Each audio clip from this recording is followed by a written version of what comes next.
Hi guys, today in this video we will talk about modal wood। तो modal wood क्या है? Wheel का past modal wood होता है। व्हील का पास्ट है wood, ठीक है।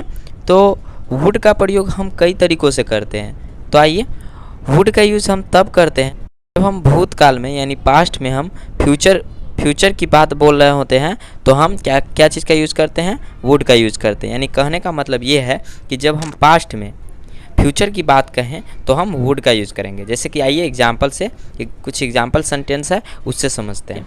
मैंने सोचा था कि मैं इस काम को करूँगा। मैंने सोचा था कि मैं इस काम को करूँगा। I had thought that I would do this work. अब इसमें भी देखिए बात कब कर रहे हैं? पास्ट में बात कर रहे हैं। और क्या कब का बात कर रहे हैं? फ्यूचर में होने का।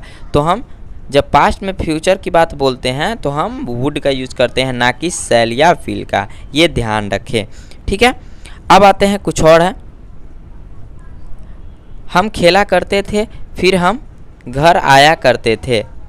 अब यहाँ देखिए ता था या ते थे रहता है तो हम यूज टू का यूज़ करते हैं, लेकिन हम फर्स्ट सेंटेंस में यूज टू का यूज़ करेंगे और फिर सेकेंड सेंटेंस में भी ता था रहेगा, फर्स्ट सेंटेंस में भी ता था रहेगा और सेकेंड सेंटेंस में भी ता था रहेगा अंत में। तो हम क्या चीज़ का यूज़ करेंगे? फर्स्ट सेंटेंस में तो हम यूज टू का ही प्रयोग करेंगे, लेकिन सेकेंड सेंटेंस में हम यूज टू का नहीं बल्कि वुड का यूज़ करेंगे। तो ये बात ध्यान रखें, क्योंकि हम बार बार यूज टू का प्रयोग अच्छा नहीं लगता है। इसलिए हम फर्स्ट समय में हमेशा ता था रहेगा तो यूज टू का प्रयोग करेंगे, उसके बाद सेकेंड वाले सेंटेंस में हम वुड का यूज़ करेंगे। तो इसका सेंटेंस क्या होगा? हम खेला करते थे, फिर हम घर आया करते थे। तो इसका इंग्लिश होगा we use to play then we would come to house. We use to play then we would come to house.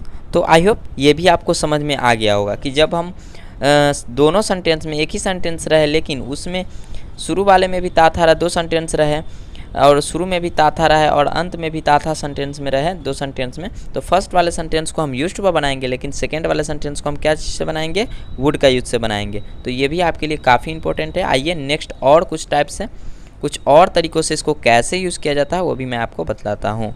अब देखिए कंडीशनल टाइप। अब कंडीशनल टाइप में इसका वुड का यूज़ कैसे करेंगे वो देखिए। कंडीशनल टाइप सेंटेंस है अगर मैं जाता तो वह यहाँ आता। तो यहाँ देखिए बात क्या हो रहा है? कंडीशन का बात हो रहा है कि अगर मैं वहाँ जाता तो वह यहाँ आता। तो देखिए इसका इंग्लिश क्या होगा? तो फर्स्ट वाले सेंटेंस जो जैसे रहेगा उसी तरीके से बनाएंगे, लेकिन सेकेंड वाले सेंटेंस को हम फोकस करके वुड लगाएंगे इसमें। जैसे कि देखिए इफ़ आई वेंट, अगर मैं जाता तो वह यहाँ आता। He would come here. If I went he would come here. If I went he would come here. तो आई होप आपको ये भी समझ में आ गया होगा कंडीशन सेंटेंस कि कंडीशन सेंटेंस का कंडीशनल टाइप सेंटेंस का यूज़ किस तरीके से करना है। अब यह देखिए मैं इस काम को करूँगा। अच्छा देखिए जब हम बात को बोलते रहते कि मैं इस काम को करूँगा, लेकिन हमें फिक्स नहीं रहता, हम खुद फिक्स नहीं रहते हैं, हम संभावना व्यक्त करते रहते कि शायद मैं काम को करूँगा या नहीं करूँगा, ये रहता है। तो इसका इंग्लिश तो इस तरह से हो जाएगा I will do this work. लेकिन हमको फिक्स नहीं रहेगा कि हम इस काम को करेंगे कि नहीं करेंगे, संभावना रहेगा। तो हम इसके जगह पे विल के जगह पे हम वुड का यूज़ करेंगे। क्या करेंगे? विल के जगह पे क्या चीज़ का यूज़ करेंगे? वुड का। और मे या माइट का भी यहाँ पर यूज़ संभव है, क्योंकि हम बात क्या कर रहे हैं कि बात हम कर रहे हैं संभावना का। तो संभावना का बात रहता तो मे माइट का भी यूज़ करते हैं, लेकिन हम वुड का भी यूज़ कर सकते हैं, ठीक है। वुड का यूज़ करेक्ट होगा, मे माइट का यूज़ करेक्ट होगा, विल का यूज़ भी करेक्ट है, लेकिन जब हम संभावना की बात रहे तो विल का यूज़ नहीं करेंगे, बल्कि हम वुड, मे या माइट का यूज़ करेंगे। नेक्स्ट देखिए आप ऑफ़र देने के लिए ऑफ़र के रूप में हम वुड का यूज़ करते हैं। जैसे कि क्या आप मेरे साथ बैठेंगे? हम किसी को ऑफ़र दे रहे हैं, क्या आप मेरे साथ बैठेंगे? तो यहाँ भी हम वुड का यूज़ करेंगे। क्या चीज़ का यूज़ करेंगे? वुड का। जैसे कि देखिए would you sit with me.